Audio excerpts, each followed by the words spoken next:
नमस्कार, खबरां दे इस बुलेटिन विच तुहाडा स्वागत है। मैं हां तरनजीत कौर। पहलां पेश ने चुणवीआं खबरां। प्रधानमंत्री नरेंद्र मोदी ਅਤੇ ਜਾਪਾਨ ਦੇ ਪ੍ਰਧਾਨਮੰਤਰੀ ਫੂਮੀਓ ਕਿਸ਼ੀਦਾ ਵਿਚਾਲੇ ਵਫਦ ਪੱਧਰੀ ਗੱਲਬਾਤ। ਦੋਹਾਂ ਨੇਤਾਵਾਂ ਨੇ ਇਸ ਗੱਲਬਾਤ ਨੂੰ ਖਿੱਤੇ ਲਈ ਲਾਹੇਵੰਦ ਦੱਸਿਆ।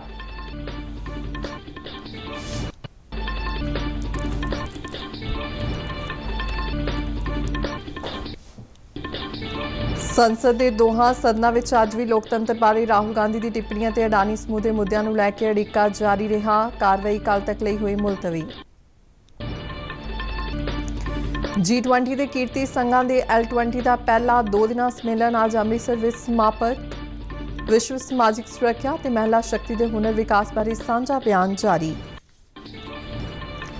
वारिस पंजाब के मुखी अमृतपाल सिंह की भाल विच पंजाब पुलिस वालों पिछले 2 दिनों तो चलाया जा रहा अभियान अजे भी जारी। IG पुलिस सुखचैन सिंह गिल ने जथेबंदी को ISI और होरनां जगह तो विदेशी फंडिंग होने का शक जाहिर किया। ते हुण खबरां विस्तार नाल। भारत के 2 दिना दौरे ते आए जापान के प्रधानमंत्री फूमियो किशीदा और प्रधानमंत्री नरेंद्र मोदी विचकार हैदराबाद हाउस विच दुवल्ली बैठक हुई। दोहां देशां विचकार वफद पद्धर की इस बैठक विच दोनों नेतावां वल्लों वख-वख मुद्दों ते विचार चर्चा की गई। बैठक मगरों दोहां नेतावां वल्लों साझा बयान जारी किया गया। इस मौके ते संबोधन करदिआं प्रधानमंत्री नरेंद्र मोदी ने कहा कि उन्हां वल्लों पिछले लंबे समय तो जापान के प्रधानमंत्री फूमियो किशीदा की सकारात्मक सोच और वचनबद्धता नूं महसूस किया गया है। उन्होंने कहा कि फूमियो किशीदा की यह यात्रा दोहां देशां दे आपसी संबंधां नूं मजबूत करन विच होर हलाशेरी देवेगी। पिछले 1 वर्ष में प्रधानमंत्री किशीदा और मैं कई बार मिले हैं और हर बार मैंने भारत जापान संबंधों के प्रति उनकी पॉजिटिविटी और प्रतिबद्धता को महसूस किया है और इसलिए आज उनकी यात्रा हमारे आपसी सहयोग का मोमेंटम बनाए रखने के लिए बहुत उपयोगी रहेगी। जापान के प्रधानमंत्री ने भी आज की विचार चर्चा को खिते की तरक्की लिए लाहेवंद दस्सिया। इस तो पहला जापान के प्रधानमंत्री फूमियो किशीदा का हैदराबाद हाउस पुजन ते प्रधानमंत्री नरेंद्र मोदी वालों उन्हां दा गर्मजोशी नाल स्वागत किया गया।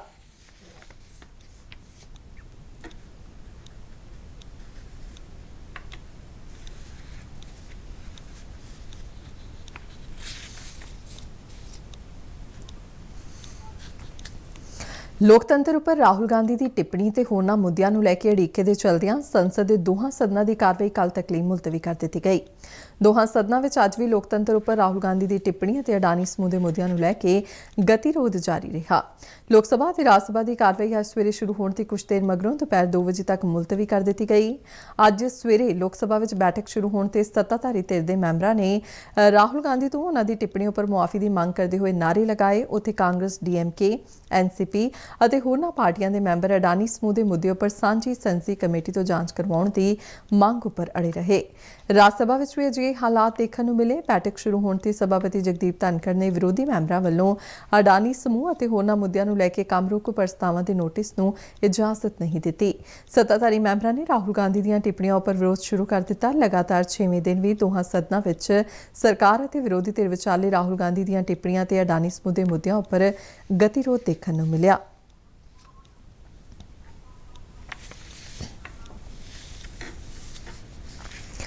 भारत की प्रधानगी विच चल रहे G20 सम्मेलन के तहत पहले L20 सम्मेलन नाल संबंधित 2 दिना बैठक अमृतसर में समाप्त हो गई।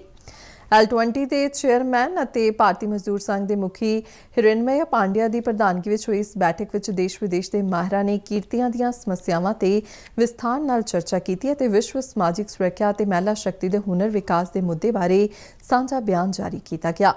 2 दिन की इस बैठक दौरान किरतियां की रोजी रोटी ते रोजगार, समाजिक सुरक्षा का आलमीकरण, अंतर्राष्ट्रीय पद्धर ते किरतियां की हिजरत, हुनर विकास ते उन्नत हुनर के तालनी, कर्मचारी ते सरकार की जिम्मेवारी समेत किरतियां नाल जुड़े कई होर महत्वपूर्ण मुद्दों ते विस्तार नाल चर्चा की गई।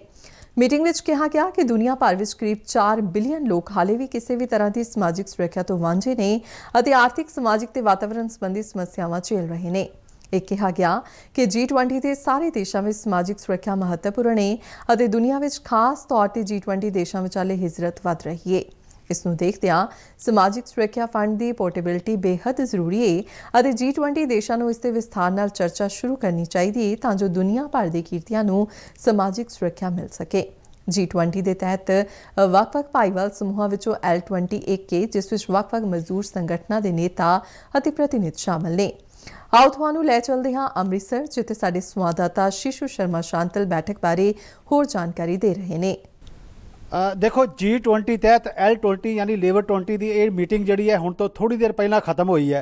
2 दिन तक इस मीटिंग के ਵੱਖ-ਵੱਖ मुद्दों पर विचार किया गया जोड़े कि काफ़ी अहम रहे हैं। वो समाजिक सुरक्षा तो महिला के कौशल विकास नाल जुड़े मुद्दे सन। तो इस तो बाद एक अमृतसर वक्तव्य जोड़ा वो जारी किया गया है। ये अमृतसर वक्तव्य की है, ये की है, किस तरह की गल कही गई है, इस बारे जानकारी देने लई साडे नाल मौजूद ने भारतीय मजदूर संघ के आगू पवन कुमार। असीं उन्हां तो जाणदे कि आखिर की है जी। 2 ਦਿਨਾਂ ਦੀ ਮੀਟਿੰਗ ਦੇ ਵਿੱਚ 2 ਮੁੱਦੇ ਦੇ ਅੰਮ੍ਰਿਤਸਰ ਡਾਕੂਮੈਂਟ ਜਾਰੀ ਕੀਤਾ ਗਿਆ ਹੈ। ਪਹਿਲਾ ਹੈਗਾ international portability on social security fund.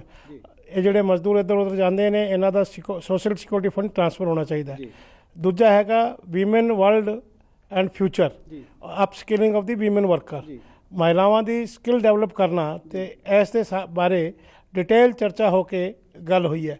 ਇਹ ਅਗਲੀ ਮੀਟਿੰਗ ਦੇ ਵਿੱਚ 22-23 ਜੂਨ ਨੂੰ और इस और गहरी चर्चा होके ये फाइनल हो जाएंगे। तो तुसीं देखा कि इन्होंने दस्सिया सानू कि जिहड़े ये मुद्दे काफ़ी महत्वपूर्ण ने, तो इन्हां ते अगली मीटिंग दे विच चर्चा होगी। उस तो बाद एक मंत्री पद्धर की मीटिंग होनी है जिस विच फाइनल ड्राफ्ट जिहड़ा तैयार किया जाएगा जी। ਖਾਲਿਸਤਾਨ ਸਮਰਥਕ ਅਤੇ ਵਾਰਿਸ ਪੰਜਾਬ ਦੇ ਮੁਖੀ ਅੰਮ੍ਰਿਤਪਾਲ ਸਿੰਘ ਦੀ ਭਾਲ ਵਿੱਚ ਪੰਜਾਬ ਪੁਲਿਸ ਵੱਲੋਂ ਪਿਛਲੇ 2 ਦਿਨਾਂ ਤੋਂ ਚਲਾਇਆ ਜਾ ਰਿਹਾ ਅਭਿਆਨ ਅਜੇ ਵੀ ਜਾਰੀ ਹੈ। ਪੁਲਿਸ ਵੱਲੋਂ ਜਲੰਧਰ ਅਤੇ ਅੰਮ੍ਰਿਤਸਰ ਦੇ ਪਿੰਡਾਂ ਵਿੱਚ ਘੇਰਾਬੰਦੀ ਕੀਤੀ ਗਈ ਹੈ। ਅੰਮ੍ਰਿਤਪਾਲ ਨੂੰ ਭਗੌੜਾ ਲਾਉਣ ਤੋਂ ਬਾਅਦ ਪੰਜਾਬ ਪੁਲਿਸ ਮੁਸਤੈਦੀ ਨਾਲ ਕੰਮ ਕਰ ਰਹੀ ਹੈ। ਪੰਜਾਬ ਪੁਲਿਸ ਹੁਣ ਤੱਕ ਅੰਮ੍ਰਿਤਪਾਲ ਦੇ 114 ਸਮਰਥਕਾਂ ਨੂੰ ਗ੍ਰਿਫਤਾਰ ਕਰ ਚੁੱਕੀ ਹੈ। ਅੰਮ੍ਰਿਤਪਾਲ ਦੇ ਖਿਲਾਫ ਕੱਲ੍ਹ ਰਾਤ ਜਲੰਧਰ ਵਿੱਚ ਇੱਕ ਹੋਰ ਮਾਮਲਾ ਦਰਜ ਕੀਤਾ ਗਿਆ। ਉਸ ਦੇ ਖਿਲਾਫ ਸੂਬੇ ਵਿੱਚ ਵੱਖ-ਵੱਖ ਪੁਲਿਸ ਥਾਣਿਆਂ ਵਿੱਚ 7 ਮਾਮਲੇ ਦਰਜ ਹੋ ਚੁੱਕੇ ਨੇ।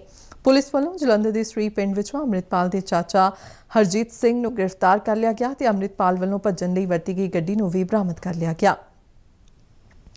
ਇਸ ਦੌਰਾਨ ਪੰਜਾਬ ਪੁਲਿਸ ਦੇ ਆਈਜੀ ਸੁਖਚੈਨ ਸਿੰਘ ਗਿੱਲ ਨੇ ਅੱਜ ਇੱਕ ਪੱਤਰਕਾਰ ਕਾਨਫਰੰਸ ਦੌਰਾਨ ਕਿਹਾ ਕਿ ਅੰਮ੍ਰਿਤਪਾਲ ਸਿੰਘ ਅਤੇ ਉਸ ਦੀ ਜਥੇਬੰਦੀ ਦੀਆਂ ਗਤੀਵਿਧੀਆਂ ਰਾਜ ਦੀ ਸ਼ਾਂਤੀ ਅਤੇ ਸਦਭਾਵਨਾ ਤੇ ਕਾਨੂੰਨ ਅਤੇ ਪ੍ਰਬੰਧ ਨੂੰ ਢਾਲ ਲਾਉਣ ਵਾਲੀਆਂ ਸਨ, ਇਸ ਲਈ ਉਨ੍ਹਾਂ ਖਿਲਾਫ ਕਾਰਵਾਈ ਕੀਤੀ ਗਈ ਹੈ।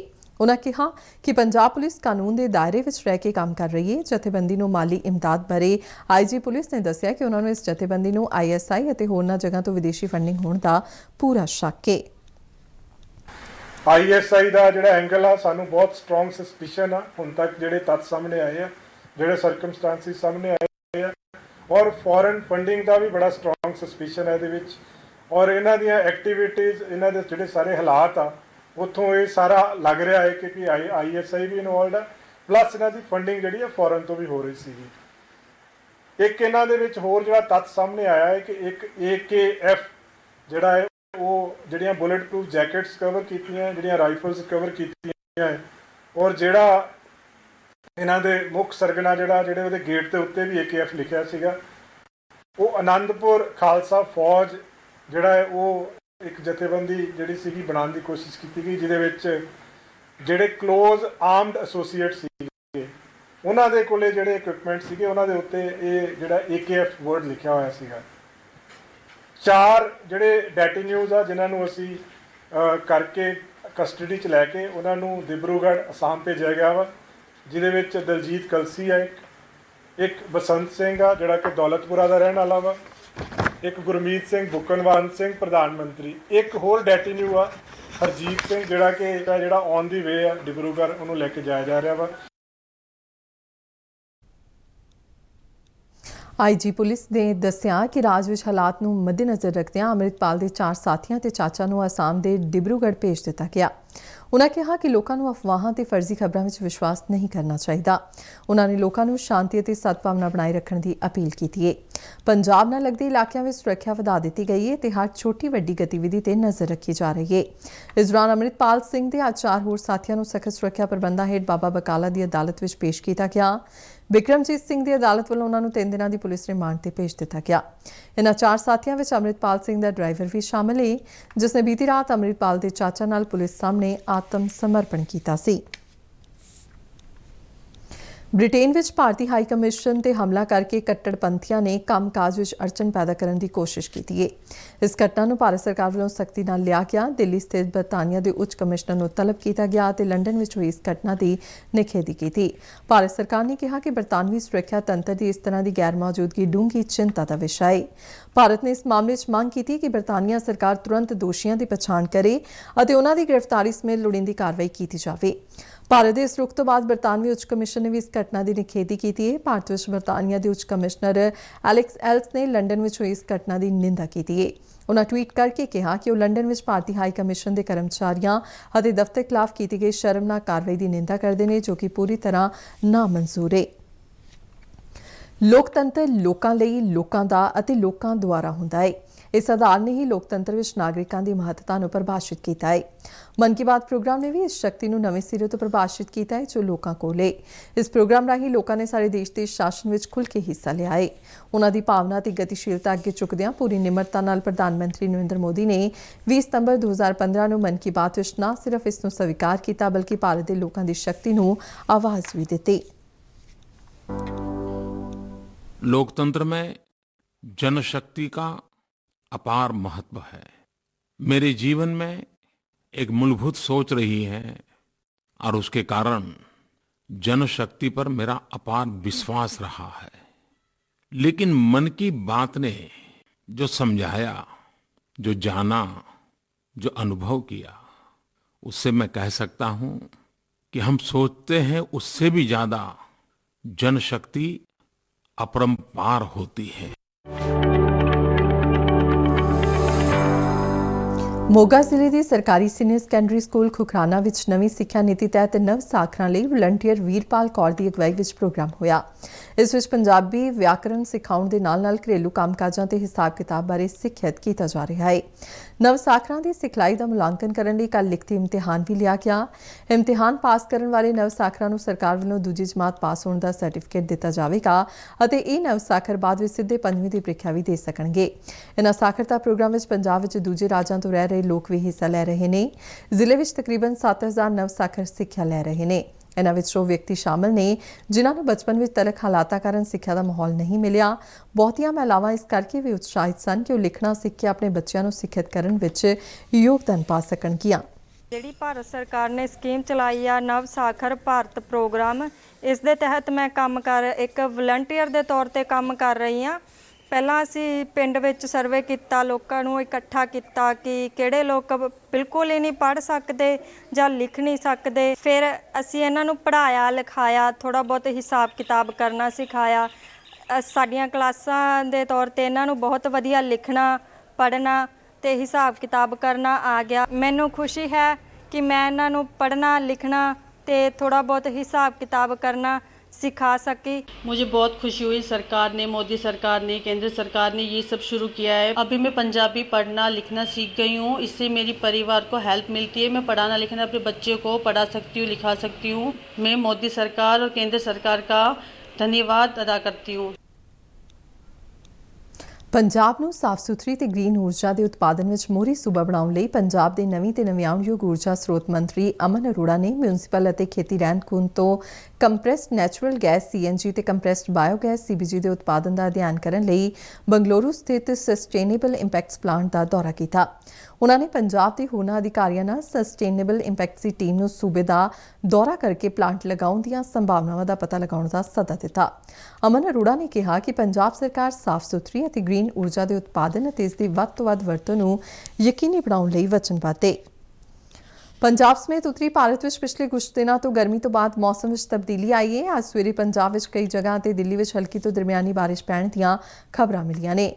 ਮੌਸਮ ਵਿਭਾਗ ਨੇ ਔਰੇਂਜ ਅਲਰਟ ਜਾਰੀ ਕੀਤਾ ਤੇ ਮੌਸਮ ਦੀਆਂ ਗਤੀਵਿਧੀਆਂ ਵਿੱਚ ਤੇਜ਼ ਬਦਲਾਅ ਨੂੰ ਦੇਖਦੇ ਹੋਏ ਲੋਕਾਂ ਨੂੰ ਇਸ ਬਾਰਿਸ਼ ਦੌਰਾਨ ਅਲਰਟ ਰਹਿਣ ਦੀ ਸਲਾਹ ਦਿੱਤੀ ਹੈ। ਮੌਸਮ ਵਿਭਾਗ ਨੇ ਕਿਹਾ ਕਿ ਤੇਜ਼ ਹਵਾਵਾਂ ਵੀ ਵਗ ਸਕਦੀਆਂ ਨੇ। ਹਾਲਾਂਕਿ ਅਗਲੇ 4-5 ਦਿਨਾਂ ਤੱਕ ਮੌਸਮ ਵਿੱਚ ਵੱਡਾ ਬਦਲਾਅ ਹੋਣ ਦੀ ਕੋਈ ਸੰਭਾਵਨਾ ਨਹੀਂ ਹੈ। ਪਿਛਲੇ ਕੁਝ ਦਿਨਾਂ ਤੋਂ ਰੁਕ-ਰੁਕ ਕੇ ਪੰਜਾਬ ਦੇ ਵੱਖ-ਵੱਖ ਸ਼ਹਿਰਾਂ ਵਿੱਚ ਪੈ ਰਹੇ ਮੀਂਹ ਅਤੇ ਗੜੇਮਾਰੀ ਕਾਰਨ ਕਿਸਾਨਾਂ ਦੀਆਂ ਫਸਲਾਂ ਨੂੰ ਕਾਫੀ ਨੁਕਸਾਨ ਪੁੱਜਾ ਹੈ। ਖਬਰਾਂ ਦੇ ਬੁਲੇਟਿਨ ਸਾਡੇ ਦਰਸ਼ਕ RNU DDK ਜਲੰਧਰ ਦੇ YouTube ਚੈਨਲ, Facebook ਪੇਜ ਅਤੇ Twitter ਹੈਂਡਲ ਤੇ ਵੀ ਵੇਖ ਸਕਦੇ ਨੇ। ਤੇ ਬੁਲੇਟਿਨ ਦੇ ਅਖੀਰ ਵਿੱਚ ਚੋਣਵੀਆਂ ਖਬਰਾਂ ਇੱਕ ਵਾਰ ਫਿਰ ਤੋਂ। प्रधानमंत्री नरेंद्र मोदी ਅਤੇ ਜਾਪਾਨ ਦੇ ਪ੍ਰਧਾਨਮੰਤਰੀ ਫੂਮੀਓ ਕਿਸ਼ੀਦਾ ਵਿਚਾਲੇ ਵਫਦ ਪੱਧਰੀ ਗੱਲਬਾਤ। ਦੋਹਾਂ ਨੇਤਾਵਾਂ ਨੇ ਇਸ ਗੱਲਬਾਤ ਨੂੰ ਖਿੱਤੇ ਲਈ ਲਾਹੇਵੰਦ ਦੱਸਿਆ।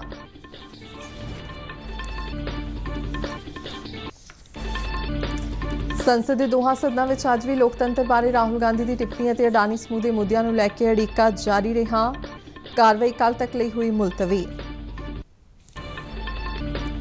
G20 ਦੇ ਕੀਰਤੀ ਸੰਘਾਂ ਦੇ L20 ਦਾ ਪਹਿਲਾ 2 ਦਿਨਾ ਸੰਮੇਲਨ ਅੱਜ ਅੰਮ੍ਰਿਤਸਰ ਵਿੱਚ ਸਮਾਪਤ। ਵਿਸ਼ਵ ਸਮਾਜਿਕ ਸੁਰੱਖਿਆ ਅਤੇ ਮਹਿਲਾ ਸ਼ਕਤੀ ਦੇ ਹੁਨਰ ਵਿਕਾਸ ਬਾਰੇ ਸਾਂਝਾ ਬਿਆਨ ਜਾਰੀ। ਵਾਰਿਸ ਪੰਜਾਬ ਦੇ ਮੁਖੀ ਅੰਮ੍ਰਿਤਪਾਲ ਸਿੰਘ ਦੀ ਭਾਲ ਵਿੱਚ ਪੰਜਾਬ ਪੁਲਿਸ ਵੱਲੋਂ ਪਿਛਲੇ 2 ਦਿਨਾਂ ਤੋਂ ਚਲਾਇਆ ਜਾ ਰਿਹਾ ਅਭਿਆਨ ਅਜੇ ਵੀ ਜਾਰੀ। IG ਪੁਲਿਸ ਸੁਖਚੈਨ ਸਿੰਘ ਗਿੱਲ ਨੇ ਜਥੇਬੰਦੀ ਨੂੰ ISI ਅਤੇ ਹੋਰਨਾਂ ਜਗ੍ਹਾ ਤੋਂ ਵਿਦੇਸ਼ੀ ਫੰਡਿੰਗ ਹੋਣ ਦਾ ਸ਼ੱਕ ਜ਼ਾਹਿਰ ਕੀਤਾ। ਇਸ ਦੇ ਨਾਲ ਹੀ ਖਬਰਾਂ ਦਾ ਬੁਲੇਟਿਨ ਖਤਮ ਹੁੰਦਾ ਹੈ। ਇਜਾਜ਼ਤ ਦਿਓ, ਨਮਸਕਾਰ।